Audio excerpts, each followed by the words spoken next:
मधुबन के बाबा, मधुबन के बाबा मुरली वाले, आपका क्या कहना, आपका क्या कहना। ओम शांति। 2 अप्रैल 2026। बाबा के महावाक्य। मीठे बच्चे, बाप की यह वंडरफुल हट्टी दुकान है जिस पर सब वैरायटी सामान मिलता है। उस हट्टी के तुम मालिक हो। प्रश्न, इस वंडरफुल दुकानदार की कॉपी कोई भी नहीं कर सकता है, क्यों? उत्तर, क्योंकि यह स्वयं ही सर्व खजानों का भंडार है। ज्ञान का, सुख का, शांति का, पवित्रता का, सर्व चीजों का सागर है। जिसको जो चाहिए वह मिल सकता है। निवृत्ति मार्ग वालों के पास यह सामान मिल नहीं सकता। कोई भी अपने को बाप समान सागर कह नहीं सकते। गीत, तुम्हें पाके हमने जहां पा लिया। ओम शांति। अब बच्चे बैठे हैं बेहद के बाप के सामने। इनको बेहद का बाप भी कहा जाए तो बेहद का दादा भी कहा जाए। और फिर बेहद के बच्चे बैठे हैं और बाप बेहद का ज्ञान दे रहे हैं। हद की बातें अब छूटी। अब बाप से बेहद का वर्षा लेना है। यह एक ही हट्टी ठहरी। मनुष्यों को पता नहीं है कि हम क्या चाहते हैं। बेहद के बाप की हट्टी तो बहुत बड़ी है। उनको कहा जाता है सुख का सागर, पवित्रता का सागर, आनंद का सागर, ज्ञान का सागर। कोई दुकानदार होता है तो उनके पास बहुत वैरायटी होती है। तो यह है बेहद का बाप। इनके पास भी वैरायटी सामान है। क्या क्या है? बाबा ज्ञान का सागर है, सुख का, शांति का सागर है। उनके पास यह वंडरफुल अलौकिक सामान है। फिर गाया भी जाता है सुख करता। यह एक ही दुकान ठहरी और तो कोई का ऐसा दुकान है नहीं। ब्रह्मा, विष्णु, शंकर के पास क्या सामान है? कुछ भी नहीं। सबसे ऊंचा सामान है बाप के पास। इसीलिए उनकी महिमा गाई जाती है। त्वमेव माताश्च पिता त्वमेव। ऐसी महिमा कभी किसकी गाई नहीं जाती। मनुष्य शांति के लिए भटकते रहते हैं। कोई को दवाई चाहिए, कोई को कुछ चाहिए। वह सब हद की दुकान है। सारी दुनिया में सबके पास हद की चीजें हैं। यह एक ही बाप है जिसके पास बेहद की चीजें हैं। इसीलिए उनकी महिमा भी गाते हैं कि पतित पावन है, लिबरेटर है, ज्ञान का सागर, आनंद का सागर है। यह सब वैरायटी वखर सामान है। लिस्ट लिखेंगे तो बहुत हो जाएगी। जिस बाप के पास यह चीजें हैं तो बच्चों का भी हक है उन पर। परंतु यह किसकी बुद्धि में नहीं आता कि जब ऐसे बाप के हम बच्चे हैं तो बाप की चीजों के हम मालिक होने चाहिए। बाप आते भी हैं भारत में। बाप के पास जो सब चीजें हैं वे जरूर ले आएंगे। उनके पास लेने के लिए तो जा नहीं सकते। बाप कहते हैं मुझे आना पड़ता है। कल्प कल्प कल्प के संगम पर मैं आकर तुमको सब चीजें दे जाता हूँ। हम जो तुमको वक्खर देता हूँ वह फिर कभी नहीं मिल सकता। आधा कल्प के लिए तुम्हारे भंडारे भर जाते हैं। ऐसी कोई अप्राप्त वस्तु नहीं रहती जिसके लिए पुकारना पड़े। ड्रामा प्लान अनुसार तुम सब वर्षा लेकर फिर धीरे धीरे सीढ़ी उतरते हो। पुनर्जन्म भी जरूर लेना पड़े। 84 जन्म भी लेना है। 84 का चक्कर कहते हैं परंतु अर्थ नहीं समझते। 84 के बदले 84 लाख जन्म कह देते हैं। माया भूल करा देती है। यह अभी तुम समझते हो, फिर तो यह सब भूल जाएंगे। इस समय वक्खर लेते हैं, सतयुग में राजाई करते हैं, परंतु उन्हों को यह पता नहीं रहता कि यह राजाई हमको किसने दी। लक्ष्मी नारायण का राज्य कब था? स्वर्ग के सुख गाए भी जाते हैं, सब किस्म के सुख देते हैं। इससे जास्ती कोई सुख होता नहीं। फिर वह सुख भी प्रायलोप हो जाता है। आधा कल्प के बाद रावण आकर सब सुख छीन लेते हैं। किसको गुस्सा करते हैं तो कहते हैं तेरी कला काया ही खत्म हो गई है। तुम भी जो सर्वगुण संपन्न 16 कला संपूर्ण थे, वह कलाएं सब खत्म हो गई हैं। एक बाप के सिवाय और कोई की इतनी महिमा नहीं है। कहते हैं ना, पैसा हो तो लाड़काना घूम कर आओ।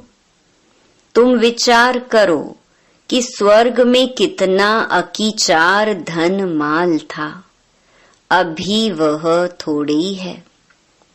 सब गुम हो जाता है। धर्म भ्रष्ट कर्म भ्रष्ट बन जाते हैं तो धन माल भी गुम हो जाता है, फिर नीचे गिरने लग पड़ते हैं। बाप समझाते हैं तुमको इतना धन दिया, तुमको हीरे जैसा बनाया, फिर तुमने धन माल कहाँ गंवा दिया। अब फिर बाप कहते हैं अपना वर्षा पुरुषार्थ कर ले लो। तुम जानते हो कि बाबा हमको फिर से स्वर्ग की बादशाही दे रहे हैं और कहते हैं हे बच्चे, मुझे याद करो तो तुम्हारे ऊपर जो कट है वह निकल जाए। बच्चे कहते बाबा हम भूल जाते हैं। यह क्या, कन्या जब शादी करती है तो पति को कभी भूलती है क्या? बच्चे कभी बाप को भूलते हैं क्या? बाप तो दाता है। वर्षा बच्चों को लेना है तो जरूर याद करना पड़े। बाप समझाते हैं मीठे मीठे सिकिलधे बच्चे याद की यात्रा में रहेंगे तो विकर्म विनाश होंगे और कोई उपाय नहीं है। भक्ति मार्ग में तीर्थ यात्रा, गंगा स्नान आदि जो करते आए हो तो सीढ़ी नीचे उतरते ही आए हो, ऊपर तो चढ़ ही नहीं सकते।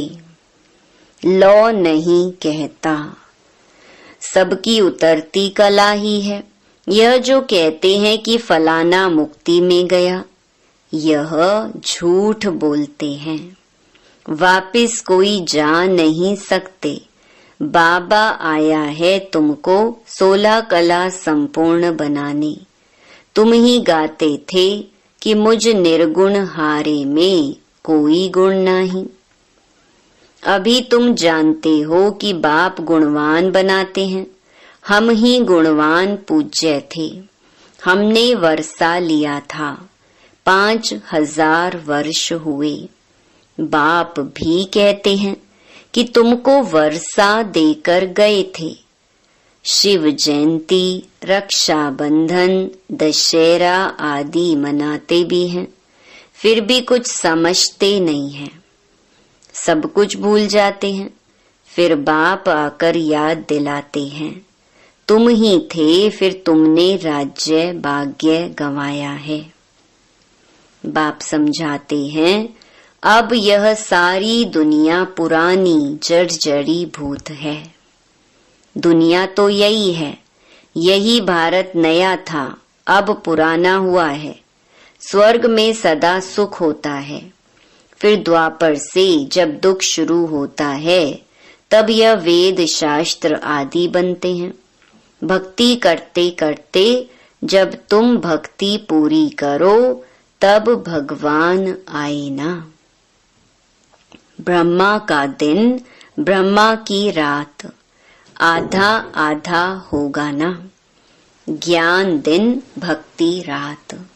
उन्होंने तो कल्प की आयु उल्टी सुल्टी कर दी है। तो पहले पहले तुम सबको बाप की महिमा बैठ सुनाओ। बाप ज्ञान का सागर, शांति का सागर है। श्री कृष्ण को थोड़े ही कहेंगे निराकार पतित पावन, सुख का सागर। नहीं, उनकी महिमा ही अलग है। रात दिन का फर्क है। शिव को कहते ही हैं बाबा। श्री कृष्ण बाबा अक्षर ही नहीं शोभता। कितनी बड़ी भूल है। फिर छोटी छोटी भूलें करते 100% भूल गए हैं। बाप कहते हैं, सन्यासियों से कभी यह सौदा मिल ना सके। वह है ही निवृत्ति मार्ग के। तुम हो प्रवृत्ति मार्ग वाले। तुम संपूर्ण निर्विकारी थे, वाइसलेस वर्ल्ड थी। यह है विशियस वर्ल्ड। फिर कहते, क्या सतयुग में बच्चे पैदा नहीं होते? वहां भी तो विकार था। अरे, वह है ही संपूर्ण निर्विकारी दुनिया। संपूर्ण निर्विकारी फिर विकारी हो कैसे सकते? फिर सतयुग में सब इतने मनुष्य हो, यह कैसे हो सकता? वहां इतने मनुष्य थोड़े ही होते हैं। भारत के सिवाय और कोई खंड नहीं होंगे। वह कहते भी हैं, हम मान नहीं सकते। दुनिया तो सदैव भरी हुई रहती है, कुछ भी समझते नहीं। बाप समझाते हैं कि भारत गोल्डन एज था। अब तो आयरन एज, पत्थर बुद्धि है। अब तुम बच्चों ने ड्रामा को समझ लिया है। गांधी आदि सब राम राज्य चाहते थे, परंतु दिखाते हैं कि महाभारत लड़ाई लगी, बस फिर खेल खत्म। फिर क्या हुआ? कुछ भी दिखाया नहीं है। बाप बैठ यह समझाते हैं, यह तो बिल्कुल सहज है। शिव जयंती मनाते हैं तो जरूर शिव बाबा आते हैं। वह है हेवनली गॉड फादर, तो जरूर हेवन के गेट खोलने आएगा। आएंगे भी तब जब हेल होगा। हेवन के द्वार खोल हेल के बंद कर देंगे। हेवन के द्वार खुले तो जरूर सब हेवन में ही आएंगे। यह बातें कोई डिफिकल्ट नहीं है। महिमा सिर्फ एक बाप की है। शिव बाबा की एक ही हट्टी है, वह है बेहद का बाप। बेहद के बाप द्वारा भारत को स्वर्ग का सुख मिलता है। बेहद का बाप स्वर्ग स्थापन करता है। बरोबर बेहद का सुख था, फिर हम हेल में क्यों पड़े हैं, यह कोई भी नहीं जानते। बाप समझाते हैं कि तुम ही थे, फिर तुम ही गिरे हो। देवताओं को ही 84 जन्म लेने पड़ते हैं, अभी आकर पतित बने हैं, उनको ही फिर पावन बनना है। बाप का भी जन्म है तो रावण का भी जन्म होता है, यह किसको भी पता नहीं। कोई से भी पूछो तो रावण को कब से जलाते हो, कहेंगे वह तो अनादि चलता आता है। यह सब राज बाप समझाते हैं। उस बाप की एक ही हट्टी की महिमा है। सुख, शांति, पवित्रता मनुष्य से मनुष्य को नहीं मिल सकती। सिर्फ एक को थोड़े ही शांति मिली थी। यह झूठ बोलते हैं कि फलाने से शांति मिली। अरे शांति तो मिलनी है शांति धाम में। यहाँ तो एक को शांति होगी, फिर दूसरा अशांत करेंगे तो शांति में रह ना सके। सुख, शांति, पवित्रता सब चीजों का व्यापारी एक ही शिव बाबा है। उनसे कोई आकर व्यापार करे, उनको कहा ही जाता है सौदागर। पवित्रता, सुख, शांति, संपत्ति सब कुछ उनके पास है। अप्राप्त कोई वस्तु नहीं। स्वर्ग का तुम राज्य पाते हो, बाप तो देने आए हैं। लेने वाले लेते लेते थक जाते हैं। मैं आता ही हूँ देने लिए और तुम ठंडे पड़ जाते हो लेने में। बच्चे कहते हैं बाबा माया के तूफान आते हैं। हाँ, पद भी बहुत ऊंचा पाना है। स्वर्ग के मालिक बनते हो, यह कम बात है क्या? तो मेहनत करनी है, श्रीमत पर चलते रहो। वक्खर जो मिलता है वह फिर औरों को भी देना पड़े, दान करना पड़े। पवित्र बनना है तो 5 विकारों का दान जरूर देना है। मेहनत करनी है, बाप को याद करना है, तभी कट उतरेगी। मुख्य है याद। प्रतिज्ञा भल करो कि बाबा हम विकार में कभी नहीं जाएंगे, किसी पर क्रोध नहीं करेंगे, परंतु याद में जरूर रहना है, नहीं तो इतने पाप कैसे विनाश होंगे। बाकी नॉलेज तो बड़ी सहज है। 84 जन्म का चक्कर कैसे लगाया है, यह किसको भी तुम समझा सकते हो। बाकी याद की यात्रा में मेहनत है। भारत का प्राचीन योग मशहूर है। क्या ज्ञान देते हैं?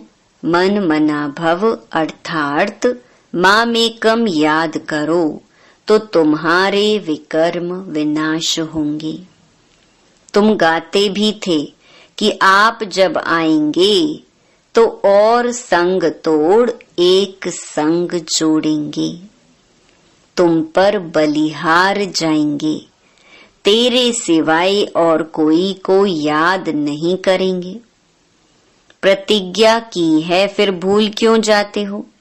कहते भी हैं हथ काढ़े दिल यार्डे।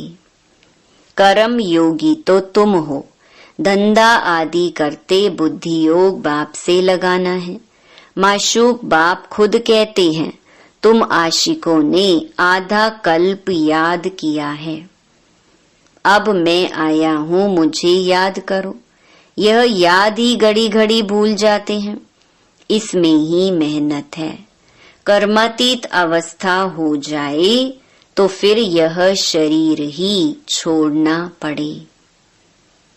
जब राजधानी स्थापन हो जाएगी तब तुम कर्मातीत अवस्था को पाएंगे। अभी तो सभी पुरुषार्थी हैं। सबसे जास्ती मम्मा बाबा याद करते हैं। सूक्ष्म वतन में भी वे देखने में आते हैं। बाप समझाते हैं, मैं जिसमें प्रवेश करता हूँ वह बहुत जन्म के अंत वाला जन्म है। वह भी पुरुषार्थ कर रहे हैं। कर्मातीत अवस्था में अभी कोई पहुंच नहीं सकते। कर्मातीत अवस्था आ जाए तो फिर यह शरीर रह नहीं सकता। बाबा तो बहुत अच्छी रीति समझाते हैं। अब समझने वालों की बुद्धि पर है। हेवनली गॉड फादर एक ही है। उनके पास ही ज्ञान का सारा वक्र है। वही जादूगर है और कोई से सुख शांति पवित्रता का वर्षा मिल ना सके। बाप बहुत अच्छी रीति समझाते हैं। बच्चों को धारण कर और धारण कराना है। जितना धारणा करते हैं उतना वर्षा लेते हैं। दिन प्रतिदिन बहुत तरावटी माल मिलता है। लक्ष्मी नारायण देखो कितने मीठे हैं।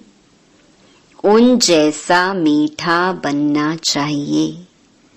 अच्छा, मीठे मीठे सिकिलधे बच्चों प्रति माता पिता बाप दादा का याद प्यार और गुड मॉर्निंग। रूहानी बाप की रूहानी बच्चों को नमस्ते।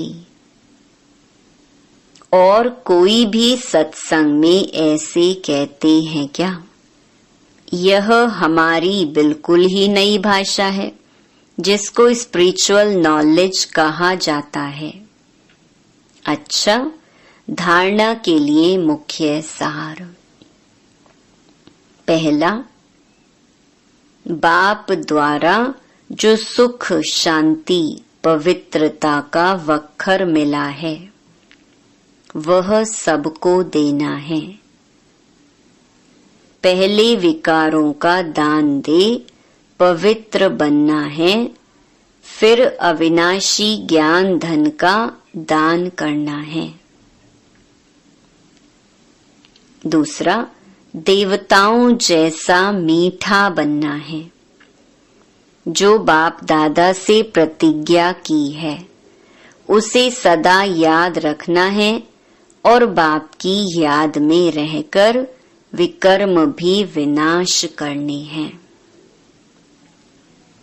वरदान, निमित्तपन की स्मृति द्वारा अपने हर संकल्प पर अटेंशन रखने वाले निवारण स्वरूप भव। निमित्त बनी हुई आत्माओं पर सभी की नजर होती है। इसीलिए निमित्त बनने वालों को विशेष अपने हर संकल्प पर अटेंशन रखना पड़े।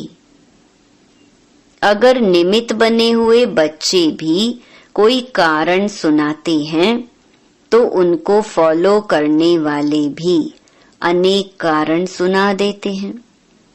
अगर निमित्त बनने वालों में कोई कमी है तो वह छिप नहीं सकती। इसीलिए विशेष अपने संकल्प, वाणी और कर्म पर अटेंशन दे निवारण स्वरूप बनो। स्लोगन, ज्ञानी तो आत्मा वह है जिसमें अपने गुण व विशेषताओं का भी अभिमान ना हो। अच्छा, ओम शांति।